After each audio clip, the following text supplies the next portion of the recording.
वो शादी थी या किसी वहशी दरिंदे के लिए किया हुआ समझौता, या फिर हमारी सौतेली माँ का कोई सौदा, हमें आज तक समझ में नहीं आया। शादी के बाद हमें पता चला कि राजेश की हमसे पहले भी 2 बार शादी हो चुकी है।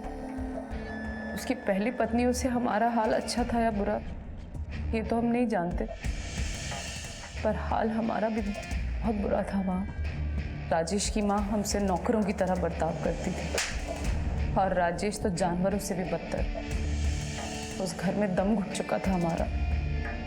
पर जब मीरा हमारी जिंदगी में आई तब हम मीरा के भविष्य के लिए डरने लगे और उसका भविष्य बनाने के लिए हमने फिर से पढ़ाई करने का फैसला लिया। वो हमें मारता रहा पर हमने तय कर लिया कि हम पढ़ेंगे ज़रूर, चाहे कुछ भी हो जाए। सर, हमने राजेश को बिना बताए फर्स्ट ईयर कॉरेस्पॉन्डेंस से पास कर लिया, पर जब उसे पता चला तो वो तो हमें जान से मारने पर उतारू हो गया। मायके आए तो सौतेली माँ ने जीना मुश्किल कर दिया और जब वापस ससुराल गए तो राजेश ने बहुत बुरा हाल किया हमारा। अब वो हमें बस मारता पीटता ही नहीं था, बल्कि भूखा प्यासा कमरे में बंद भी रखता था और हमें तड़पाने के लिए मीरा को हमसे अलग कर देता था। इसके बाद एक दिन हिम्मत करके हम मीरा को वहाँ से लेकर भाग आए। फिर एक एनजीओ की मदद से हमें तलाक मिल गया और इस बार माँ ने भी हमें अपने घर में रख लिया। एलिमनी के पैसे मिले थे ना हमें, अब चाहे मर क्यों ना जाए, उनके पास वापस नहीं जाएंगे। तलाक के बाद क्या तुम्हारा कभी अपने पहले पति राजेश से आमना सामना हुआ? हाँ, 2-3 बार हुआ। कब मुलाकात हुई तुम्हारी उससे? कुछ 6-7 महीने पहले आखिरी बार हमने उसे देखा था, पर इग्नोर कर दिया।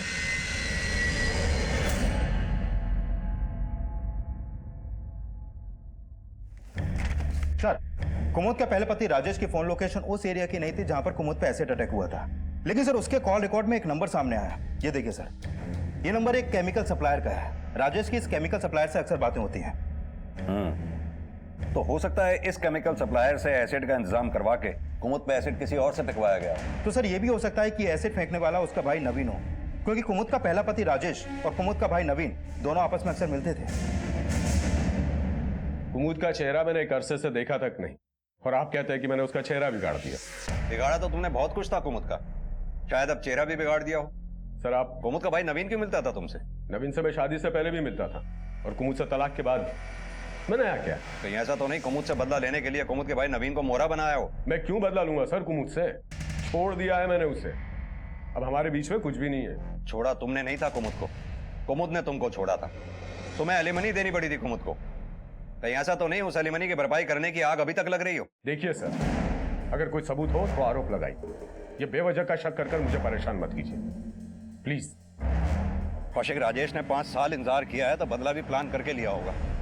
उस केमिकल सप्लायर को बुलाओ, उसी से पूछताछ करके इसके राज उगल पाएंगे। सर, नहीं खाना मुझे। बेटा सुनो ना, नहीं खाना। सुनो सुनो सुनो, मुझे मीरा, रोटी खानी है। बेटो मेरी बात सुनो। गुड गर्ल हो ना आप हमारी। नहीं मम्मा। गौतम अंकल की गाड़ी। गौतम अंकल, अंकल आज आप हमें अपने घर ले जाएंगे? मीरा, अंदर आओ। लेकिन अंकल। कहा ना अंदर आओ। कुमुद, हमें पता है तुमने हमारे माँ बाप की बात को अपने दिल पे लगा लिया।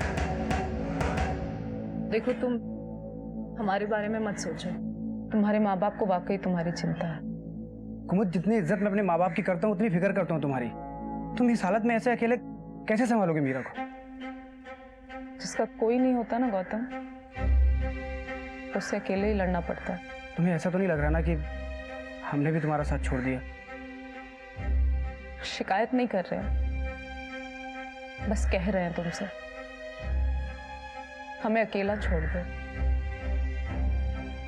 हम खुद अपने आप को संभाल लेंगे।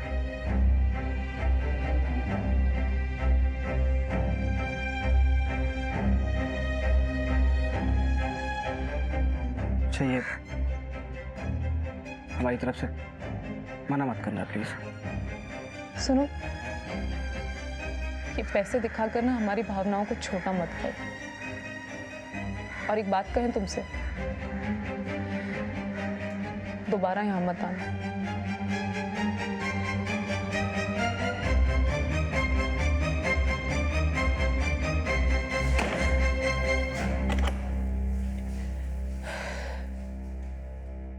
मम्मा, अब हम वरुण और गौतम अंकल से कभी नहीं मिलेंगे ना? बेटा, जब वक्त बदलता है ना तो थोड़ा थोड़ा हमें भी बदलना पड़ता है ना? आप अपनी मम्मा पे ट्रस्ट करो, हम दोनों मिलके ना सब ठीक कर लेंगे, ठीक है? सर हम एसिड में डील करते ही नहीं, फिर हम कैसे देंगे किसी को? एसिड में डील नहीं करते, लेकिन किसी के लिए एसिड का इंतजाम तो करवा ही सकते हैं। लेकिन हम क्यों किसी के लिए एसिड का इंतजाम करेंगे? राजेश के लिए। सुना है दोस्त है वो तुम्हारा। हाँ दोस्त है, लेकिन उसने कभी हमसे एसिड के लिए नहीं बोला। पुलिस अब ये पता करने में जुट गई कि कहीं कुमुद पर एसिड फेंकने वाला गौतम से जुड़ा कोई शख्स तो नहीं था। पुलिस कुमुद को इंसाफ दिलाने के लिए हर संभव प्रयास कर रही थी और वहीं कुमुद अपनी आजीविका के लिए संघर्ष कर रही थी। और इसी दौरान पुलिस को एक इंफॉर्मेशन मिली। सर, गौतम के घर के नौकरों से एक बात पता चली है। गौतम के पेरेंट्स कुमुद और गौतम की शादी के खिलाफ थे। हाँ, ये बात सही है कि हम पहले से ही चाहते थे कि कुमुद की शादी गौतम से ना हो, लेकिन इसका मतलब ये तो नहीं है ना कि हम कुमुद पे एसिड फेंकवाए। तुम्हारे पेरेंट्स ने एसिड नहीं फेंका, तो फिर क्या तुमने कुमुद पे एसिड फेंकवाया? सर, आप कैसी बात कर रहे हैं? मतलब हम क्यों एसिड फेंकवाएंगे कुमुद पे? हम तो प्यार करते थे ना उससे। ये मतलब अब प्यार खत्म हो गया? नहीं, अब अभी भी करते हैं। तुम यहाँ ऐशो आराम में जी रहे हो और वहाँ कुमुद दर दर की ठोकरें खा रही है। नहीं सर, ऐसी बात नहीं है। हम अपने पेरेंट्स को कन्विंस करने की पूरी कोशिश किए थे, पर वो नहीं माने तो क्या करें? कौशिक, ये पेरेंट्स नहीं माने या गौतम खुद भी कुमुद से शादी नहीं करना चाहता था? ये गौतम और इसकी फैमिली की हिस्ट्री निकालो। सर,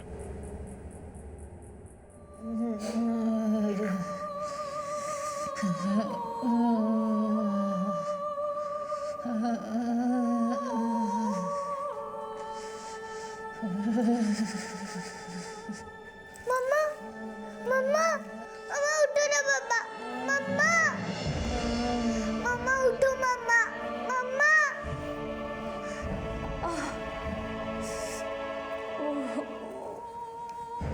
कुमुद, मैंने ड्रेसिंग कर दी और इंजेक्शन भी दे दिया। आपको अपना बहुत ख्याल रखना पड़ेगा। और धूप में जाने के लिए मना किया था ना, लेकिन आपके घाव देखकर ऐसा लग रहा है कि आप धूप में गई थी, इसीलिए पस बढ़ गया। और दूसरी बात ये, आप नीचे क्यों सोती? ये देखिए चींटियाँ, मक्खी, आपके घाव अभी ताज़ा हैं।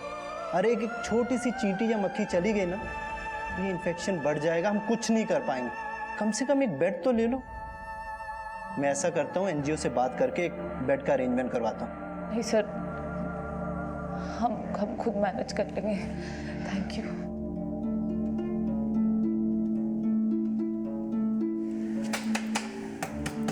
अरे कौन है? अरे कौन दरवाजा पीट रहा है? अच्छा, तो तुम? नानी की याद आ गई आज? हमें कोई याद वाद नहीं आई है। तो फिर क्यों आई हो? हमें हमारी मम्मी का बेड चाहिए। उसकी माँ छोड़कर गई थी ना उसके लिए बेड, जो बेड चाहिए तुम्हें। हाँ, हमारी सगी नानी छोड़ के गई थी, वो चाहिए। चुप, यहाँ कोई बेड नहीं है, निकल यहाँ से। हमें हमारी मम्मी का बेड चाहिए। तुमको सुनाई नहीं देता? तो है ना, कोई बेड नहीं है यहाँ पर। हाँ, आ गई दोनों माँ बेटी, ले जा इसको, निकलो यहाँ से। क्या जरूरत थी? हाँ, क्या जरूरत थी वहां जाने की? मना किया ना मैंने। आपकी मम्मा का बेड मांगने गई थी, डॉक्टर ने आपको रेस्ट करने बोला है ना। सॉरी बेटा, वेरी सॉरी, मम्मा से गलती हो गई, I am sorry, sorry. Sir, Gautam और उसकी फैमिली का एक राज सामने आया है। 3 साल पहले उसकी पहली बीवी एक सिलेंडर ब्लास्ट में मर गई थी, लेकिन गौतम के इन-लॉज ने इस हादसे को हत्या का षड्यंत्र बताकर गौतम के पेरेंट्स पर आरोप लगाया। केस 6 महीने तक चला, लेकिन वर्डिक्ट गौतम की फैमिली के हक में गया। ठीक है, वर्डिक्ट गौतम की फैमिली के हक में गया, लेकिन हमें गौतम के इन-लॉज की भी कहानी सुन लेनी चाहिए। कहाँ रहते हैं वो?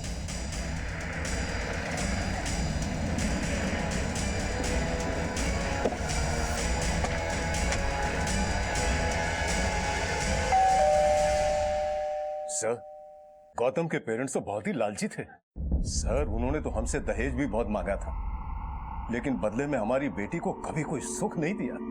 सास ससुर हमेशा जली कटी सुनाते रहते थे उसे, और उसका वो पति गौतम, उसे तो कुछ पड़ी नहीं थी। सर ये से केस जरूर खत्म हो गया, लेकिन हम दोनों आज भी यही मानते हैं कि उन्होंने हमारी बेटी को मारा है। मीरा, मीरा, मीरा, मीरा, मीरा, कहाँ हो बेटा? मीरा,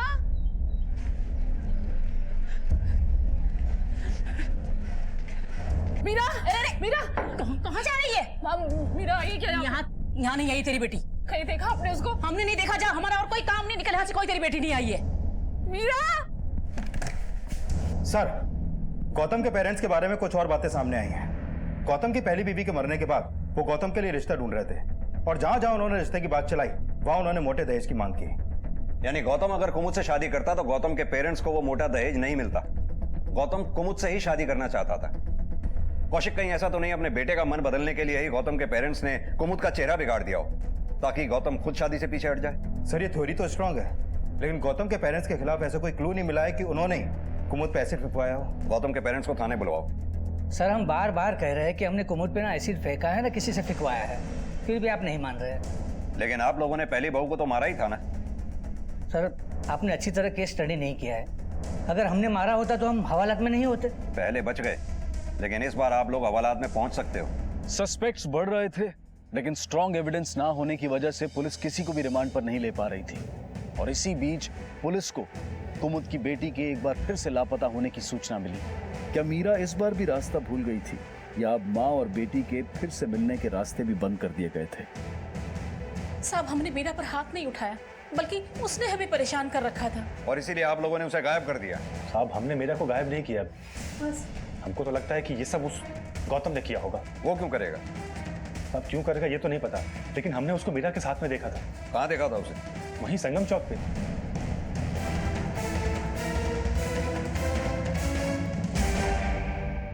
सर, हम ना कहाँ बोल रहे हैं कि हम मीरा से नहीं मिले थे।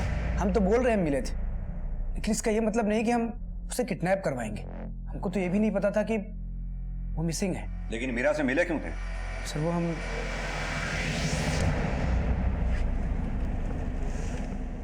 मम्मा बहुत बीमार है, थोड़ी सी हेल्प कर दो ना।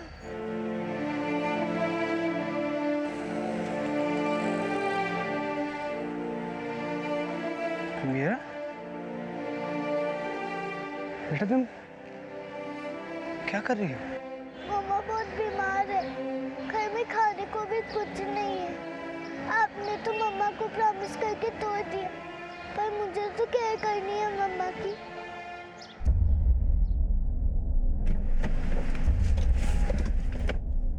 मीरा से नजर मिलाने की हमें हिम्मत नहीं हुई थी, इसलिए हम वहां से चले आए। और सर, हम मानते हैं कि हम कुमुद से शादी करने का वादा किए थे, पर अब उसे अपनाने की हिम्मत नहीं है सर। तो कुमुद से अब तक दिखावा कर रहे थे तुम? दिखावा नहीं कर रहे थे सर, ऐसा नहीं है कि हम उसका बुरा चाहते हैं। जिंदगी भर उसका साथ देने के लिए तैयार, उसकी मदद करने के लिए तैयार, लेकिन जिंदगी काट नहीं सकते सर। माफ कीजिए, हम इतने महान नहीं हैं। महान क्या, तुम तो एक मामूली इंसान भी नहीं निकले। अगर उस बच्ची मीरा से नजर बचा के जाने की बजाय अगर उस बच्ची को कुमुद के पास छोड़ देते तो आज वो बच्ची गायब भी ना होती। वो बेड नंबर 6 का पेशेंट है ना, उसे इंजेक्शन दे दो। डॉक्टर साहब, सर डेंगू का एक पेशेंट आया है, पर हमारे पास बेड अवेलेबल नहीं है। वो एसिड अटैक वाली पेशेंट है ना, उसे डिस्चार्ज कर दो। जी सर।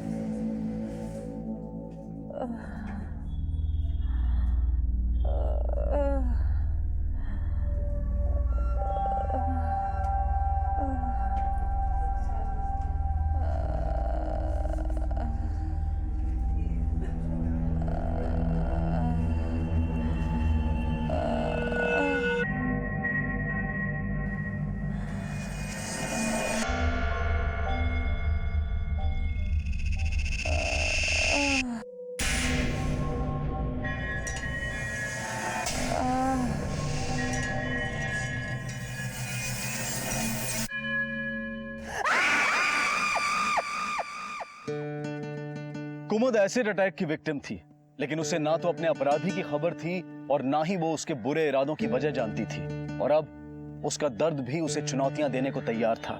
कुमुद, तुम्हें डिस्चार्ज कर दिया गया है। तुम केवल 30% ही जली थी। 70% या उससे ऊपर होता तो तुम्हें हमें हॉस्पिटल में रखना पड़ता। ये हमारे हॉस्पिटल की पॉलिसी है। अच्छा, तुम्हारा हॉस्पिटल का बिल कौन पे करेगा? जिंदगी का एक बुरा हादसा जब जिंदगी भर का बोझ बन जाए तो बुरा वक्त कभी अपने आप को कोसने का तकाजा करता है तो कभी अपने आप से लड़ने का। लेकिन वक्त हमारा दोषी नहीं होता है। दोषी वो होता है जो किसी का बुरा करने का अपराध करता है। लेकिन कुमुद के साथ जो हुआ वो बुरे से भी बदतर था। सर, कुमुद का भाई नवीन 2 महीने पहले जेल से छूटा और कुमुद ने उसे अंदर करवाया था। कुमुद के दोस्त ने बताया कि एसिड अटैक से 1 हफ्ते पहले उसने कुमुद को बैल से पीटा था। सर, हो सकता है कि उसने कुमुद पे एसिड फेंका हो। लेके आओ उसे। सर।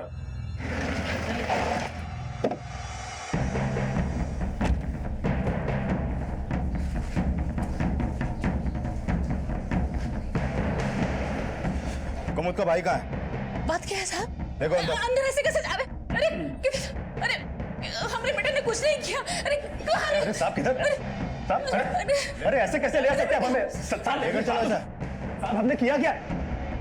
कुमुद के भाई हो ना तुम? हाँ सर, लेकिन ले चलो सर, लेकिन हमने किया क्या? बात तो बताइए। साहब, अरे साहब, अरे साहब, एक मिनट, साहब हमारे बेटे को छोड़ दिए साहब। उसने कुछ नहीं किया साहब, छोड़ दिए। नवीन। कुमुद, तुम्हारी माँ फोन नहीं उठा रही है और तुम्हारे दोस्त का फोन भी बंद है। तुम यहाँ से जाओगी कैसे? हम खुद ही चले जाएंगे सिस्टर। पर हॉस्पिटल का बिल? ऐसे तो नहीं है हमारे पास। अच्छा, तुम 2 मिनट रुको, हम आते हैं।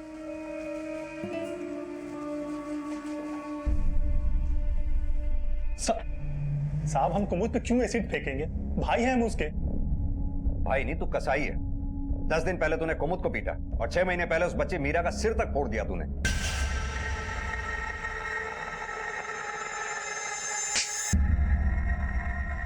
तेरा बस चलता तो उस बच्ची की जान तक ले लेता। भाई बोलता है तो साहब, वो भी हमको अपना भाई कहाँ मानती है? अपनी बेटी को तो सर पे चढ़ा के रखा है उसने। माँ से बदतमीजी करनी थी तो बस इसी खुंदक में हाथ उठ गया। और कुमुद, वो अपनी बेटी को समझाने के बजाय उल्टा मुझे जेल करवा दी। और इसी खुंदक में तूने कुमुद पे एसिड फेंक दिया।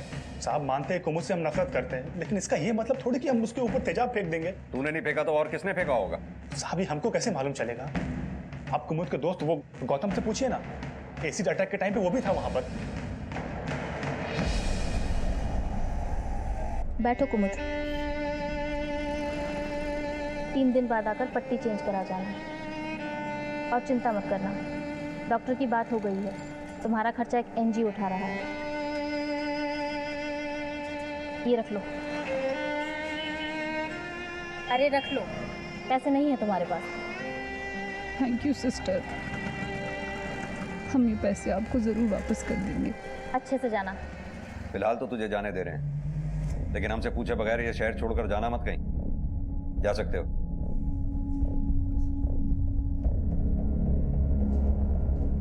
कौशिक, पता करो कुमुद पे जब एसिड अटैक हुआ ये उस एरिया में था या नहीं। सर।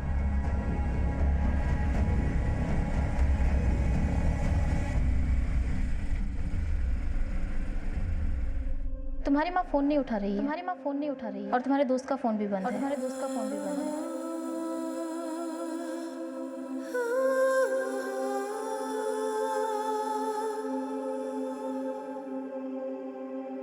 आप जिस नंबर को डायल कर रहे हैं वो इस समय स्विच्ड ऑफ है।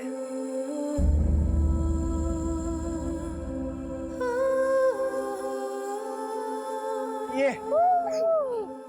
मजा आ रहा है? हाँ। एंजॉय करो, बस गिरना मत, संभाल के। बहुत खुश लग रहे हैं ना दोनों? हाँ, बहुत खुश लग। मम्मा, आते। कुमुद, अब वक्त आ गया कि हम सब एक हो जाएं। तो शादी की डेट निकलवा ले। पापा रुको ना। कुमुद एक तलाकशुदा औरत थी। गौतम से दूसरी शादी करके वो जिंदगी की नई शुरुआत करने वाली थी। कुमुद की बेटी को पिता और गौतम के बेटे को मां मिलने वाली थी। दो अधूरे परिवार पूरे होने वाले थे, लेकिन इन सपनों पर एक बुरे मंसूबे का साया था।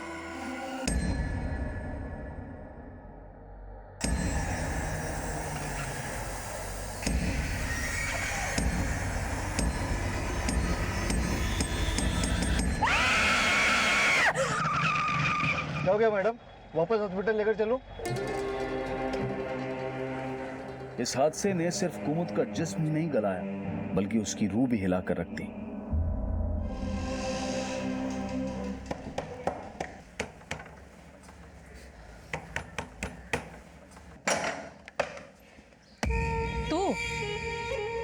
तेरी वजह से मेरे बेटे की नाक में नकेल डाल रही है पुलिस। अब मैं तुझे अंदर नहीं घुसने दूंगी। चल निकल यहाँ से। अरे दरवाजा बंद करने के पहले हमारी बेटी को बाहर भेज दी। वो यहाँ नहीं है। यहाँ नहीं है मतलब? हॉस्पिटल जाने का बोल कर गई थी, वहीं गई होगी। निकल यहाँ से।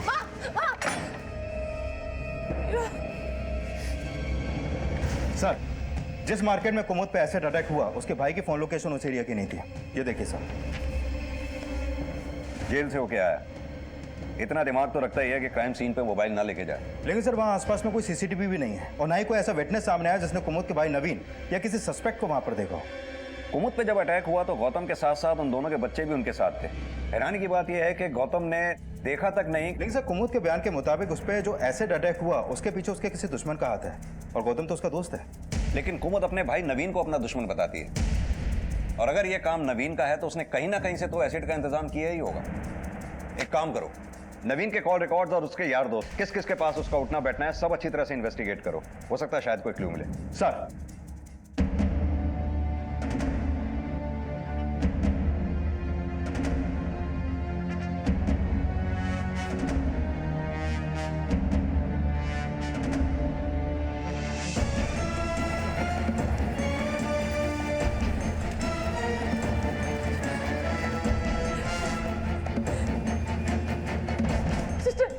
सिस्टर, हमारी बेटी मीरा ना हमसे यहाँ अस्पताल में मिलने आई थी। ये आपने देखा है क्या? कहीं मिल नहीं रही है सर। माँ बोली हमसे मिलने अकेली हॉस्पिटल चली गई, पर हॉस्पिटल में भी नहीं मिली हम। कौशिक, देखो जरा। सर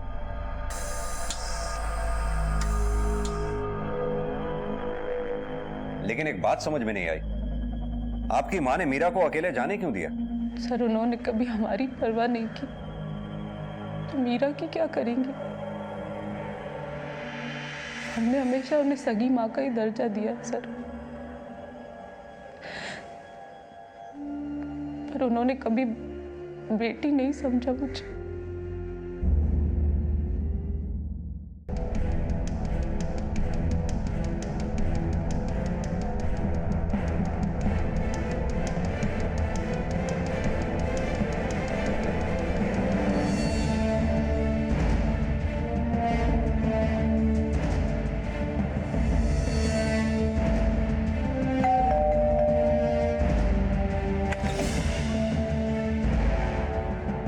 अंदर देखो जरा अच्छी तरह से। बेटा कहाँ है आपका? पता नहीं साहब। देखिए सच सच बता दीजिए मैं आपका बेटा कहाँ पर है, वरना आपके बेटे के साथ साथ हमें आपको भी जेल में बंद करना पड़ेगा। सर राजेश का फोन बंद है। आपके बेटे राजेश के पास कोई दूसरा नंबर भी है? जी। दीजिए हमें। हेलो, क्या? ठीक है, एड्रेस भेजो। सर राजेश का दूसरा नंबर ऑन है, अभी त्रिवेणी संगम में एक्टिव है।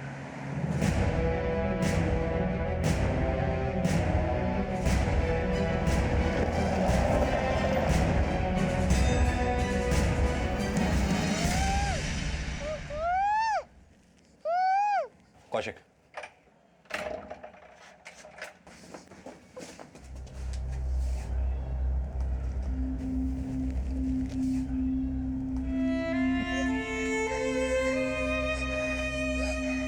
रो मत बेटा, कुछ नहीं होगा।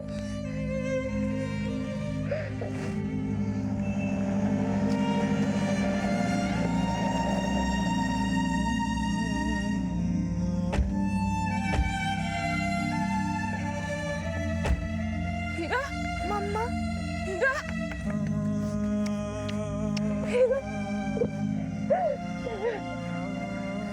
तो ठीक हो? लगी तो नहीं? कुछ हुआ तो नहीं? हाँ?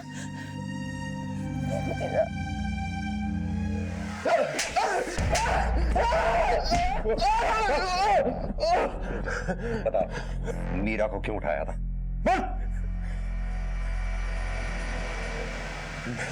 मैं कुमुद को और तड़पाना चाहता था, इसीलिए कुमुद पे एसिड फेंका था, हैं? सर, अगर कुमुद के पहले पति राजेश ने वाकई में कुमुद पे एसिड फेंका होता तो जैसे उसने कुमुद की बेटी को किडनैप करने की बात मानी तो ये बात भी मान लेता। कौशिक कुमुद का पति ही नहीं, कुमुद की माँ, भाई, दोस्त, गौतम के घरवाले, कोई भी इस केस में अपराधी हो सकता है।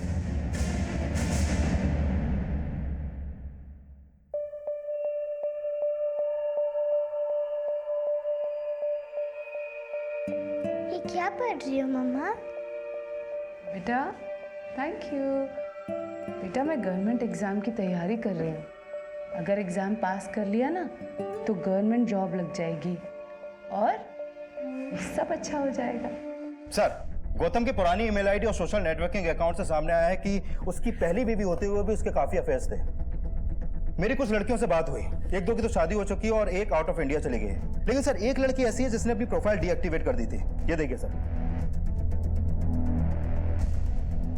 ये उसके कुछ लास्ट मैसेजेस जो उसने गौतम को भेजे थे। सर, इससे तो लगता है कि वो गौतम से काफी हट थी। मंजू नाम है इसका। हाँ सर, हम मंजू से शादी करना चाहते थे पर हमारे पेरेंट्स नहीं माने थे। पहली बीवी होने के बावजूद तुम मंजू से टच में थे? एक दो बार हमने उसके मैसेज का रिप्लाई किया था बस। अब कहाँ है वो? हमारी पहली बीवी मरने के बाद हम मंजू से कांटेक्ट करने की कोशिश किए थे और उसने अपना नंबर बदल दिया था सर, और जिस एड्रेस पर रहती थी वहाँ से भी शिफ्ट हो गई थी। उसका आखिरी एड्रेस दो हमें। जी।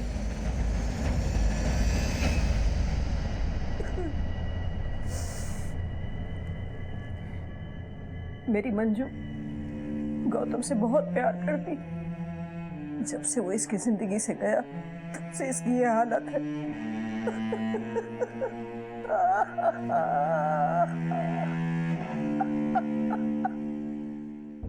सर, मैंने मंजू की माँ के कॉल रिकॉर्ड चेक किए। जिस रात कुमुद पे एसिड अटैक हुआ था उस रात मंजू की माँ की फोन लोकेशन उसी एरिया की थी जहां पर कुमुद पे एसिड फेंका गया था। मैंने किसी पर कोई एसिड नहीं फेंका, मेरा विश्वास कीजिए साहब। हमने ये भी पता कर लिया है गोदावरी जी कि आपने वो एसिड खरीदा कहां से था। अब सीधी तरह से मान लीजिए जो भी कुछ आपने किया है। बोलिए।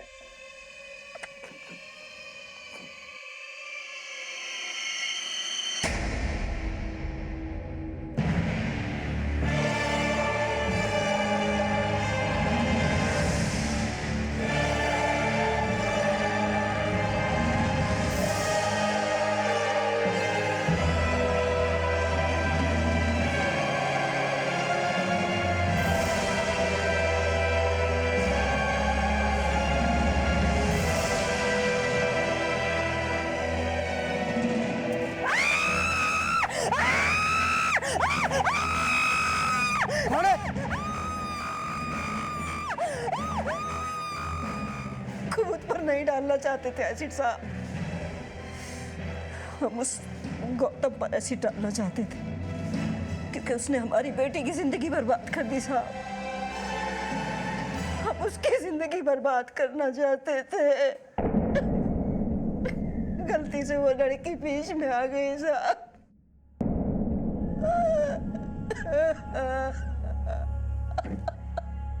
हम बुरे के साथ भला करने का तो नहीं सोच पाते हैं, लेकिन बुरे के साथ बुरा करने का ख्याल भी बुरा ही होता है। कहने को मंजू की मां बुरी नहीं थी, लेकिन उसका इरादा गलत था। गौतम के साथ बदला लेने की बजाय अगर वो अपनी बेटी का हौसला बढ़ाने पर जोर देती तो शायद उन मां बेटी की जिंदगी भी संवर सकती थी। लेकिन कुमुद जैसी मिसाल दे पाना हर किसी के बस में नहीं होता।